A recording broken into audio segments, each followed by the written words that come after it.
a few runs short on this kind of pitch, but easy জেতা match হারার পরে match শেষে মোস্তাফিজকে নিয়ে একই বললেন অধিনায়ক নাভি। হতভাগ সব ক্রিকেটাররা। দর্শক বিস্তারিত জানতে ভিডিওটি দেখতে থাকুন। টসে হেরে প্রথমে ব্যাট নিয়ে শুরুটা মোটেই ভালো করতে পারেনি ডাম্বুলা সিক্সার্স। 24 রানের আগে 4টা মূল্যবান উইকেট হারান তারা।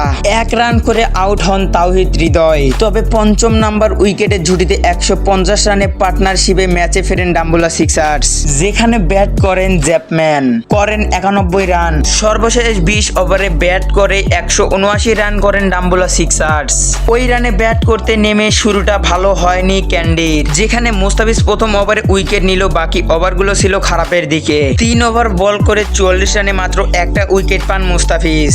শেষ পর্যন্ত ক্যান্ডির দুর্দান্ত ফিনিশিং এ প্রথম জয় তুলে নিল বিলাপ ক্যান্ডি। ম্যাচ শেষে হারের কারণ হিসেবে অধিনায়ক নাভি বললেন, প্রথম ম্যাচে এবারের ম্যাচ হারাটা অনেক হতাশা। তবে এই ম্যাচে ব্যাটারদের পারফরম্যান্স দুর্দান্ত ছিল, কিন্তু বোলাররা সেভাবে ভূমিকা রাখতে না পারায় ম্যাচটা হারতে হলো। আশা করি বোলাররা পরবর্তী ম্যাচে তাদের ফর্ম ফি পাবেন।